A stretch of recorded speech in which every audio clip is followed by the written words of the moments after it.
Eala walked into Toronto with 7 straight wins and a brand new title in Washington. Then Belinda Bencic beat her in just 73 minutes, 6-4, 6-0.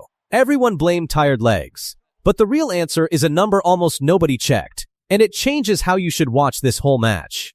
Eala had one of the best stretches of her career leading into this match. She won her first WTA title in Washington, beating strong players along the way including a win over Jessica Pegula. She did not stop there. She flew straight to Toronto for the National Bank Open and kept winning. She survived a 3-set battle against Alicia Parks. Then she played a brutal 2-hour and 39-minute match against Katie McNally, where she rolled her ankle and still found a way to win. 7 matches in a row. 7 times she found an answer. Nobody expected that streak to end the way it did. Then she stepped on the court against Belinda Bencic, and the story flipped fast. Belinda Bencic is not new to big moments. She won Olympic gold in Tokyo in 2021. She reached a career-high ranking of world number 4. She became a mother, stepped away from tennis, and came back to compete at a high level again. Just 1 round before facing Eala, she survived a marathon match against Taylor Townsend that lasted 3 hours and 24 minutes. She was not fresh either. Both players walked into that match carrying heavy legs. So people looked at the score, 6-4, 6-0, and said the same thing. Eala was tired. That is the easy explanation. But easy explanations are usually incomplete, and this one leaves out the most important detail. Here it is. Belinda Bencic has now won 10 matches in a row against left-handed players. That streak goes back to 2024. And Eala plays left-handed. 10 wins in a row is not luck. 1 win against a lefty could be random. 2 wins could be a good day. But 10 straight wins says something deeper is happening in her game. Something built to specifically break down what a left-handed player normally does well. Here is why that matters so much. Most players spend their whole careers facing right-handed opponents. The angles, the serve directions, the recovery patterns, all of it becomes automatic after years of repetition. A left-handed opponent flips that picture. The forehand comes from a different side. The cross-court rally bends the wrong way. Most players need time to adjust to that picture.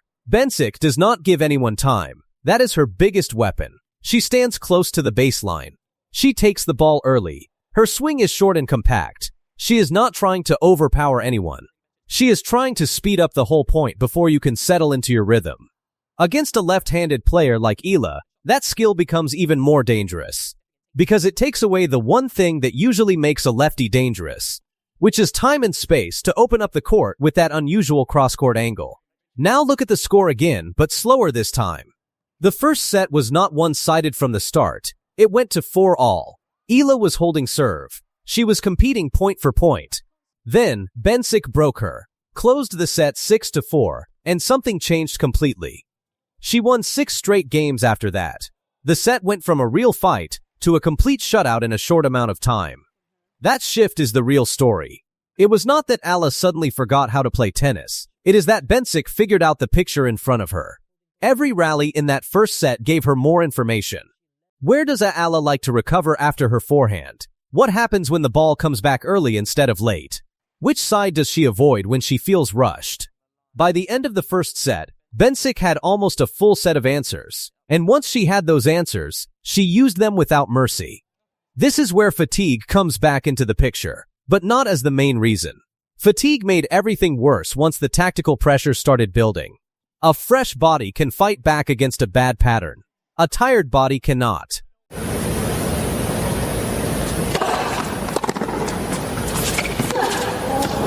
Just staying. Linda Noskova beat Alexandra Eala in straight sets to reach her first ever grass court final. And the score alone does not explain what really happened on that Berlin center court. 2 sets, 6-2, 6-4, 33 winners from one player, and a stunning 3-match winning streak from the other that came crashing down at the worst possible time.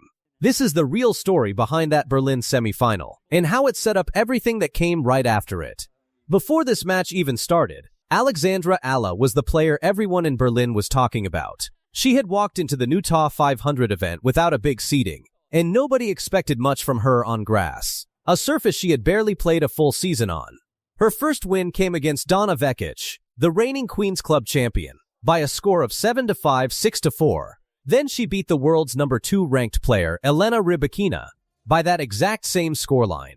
Then she took down world number 6, Elena Svitolina, 6-3, 6-4 to reach the semi-final. 3 dangerous names back to back to back.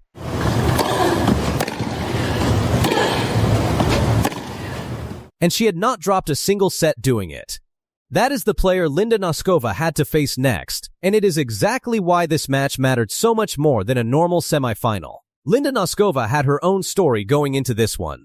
This was her first ever grass court final on the line, something pointed out directly during the match commentary. She had never made it this far on grass before, and beating Eala here would be the biggest test of her season so far. What almost nobody in the crowd knew yet was that just a few weeks later, Noskova would go on to lift the actual Wimbledon trophy. This Berlin match was the first real sign of what was coming, and it happened before anyone outside tennis was paying close attention. The first set opened tight. Commentary called holding serve an elusive commodity early on, meaning neither player could settle in easily. Both players traded shots that were described as heavy-handed and full of flat ball striking. One rally in particular got singled out as a feast of flat ball striking, the kind of point where both players just refused to miss. Then the match started tilting. Noskova found her rhythm at the net, with commentary praising her terrific net coverage as she started closing points out faster. One shot landed right on the line and drew a simple reaction from the booth. Just the word wow. That is the moment things started slipping away from Eala. By the time the first set finished, Noskova had built the kind of lead that changes a match completely. Commentary called her set-closing performance devastating and pointed out she was striking the ball with total control. The set ended, and the commentary team did not hold back, calling it flat-out outstanding. One more line summed up the entire feeling in the arena. They called her performance a gem, the kind of set that makes people forget the other player was even ranked in the top 30 heading into this tournament. The second set followed a similar shape. Eala tried to fight her way back in, and there were flashes of the same aggressive game that had beaten Rybakina and Svitolina just days earlier. But Noskova kept finding answers. Every time Eala pushed forward, Noskova had a return ready. The match ended 6-2, 6-4, and by the final point, the commentary described it plainly, calling it a breakthrough performance for Noskova, because it marked her first ever final on grass. The numbers backed it up completely. 33 winners in total from Noskova, described on air as pure devastating ball striking. That is not a fluke scoreline. That is total domination in a match that was supposed to be close. What makes this loss even more interesting is what the commentary team said about Eala right after match point. They pointed out that she had illuminated center court all week in Berlin, meaning she had been the most exciting player to watch through her first 3 rounds.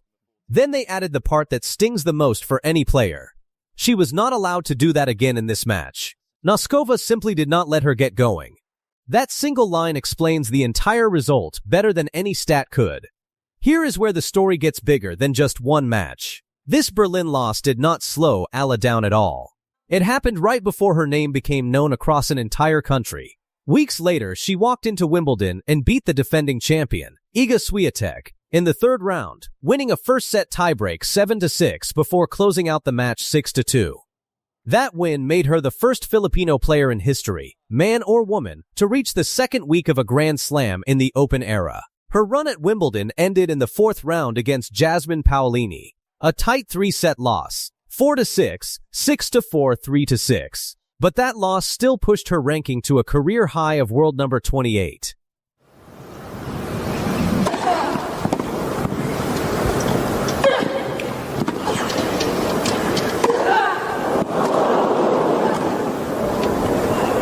Eala walked out as the 29th seed and beat 5 players in a row on grass, including the defending Wimbledon champion.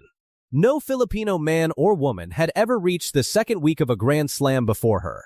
She did it in front of fans who flew across the world just to watch her play.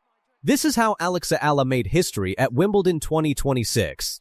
Before Eala hit a single ball at Wimbledon, the tournament was already talking about her. Serena Williams had accepted a wildcard into the singles draw. It was her first singles match in almost 4 years. Fans started asking one question. Could Eala end up facing Serena in the 2nd round? To get there, Eala had to earn her spot first. A few weeks before Wimbledon, she was ranked outside the top 30 with no big Grand Slam run to her name. Then, she won the Birmingham Open on grass, fighting back from a set down in the final.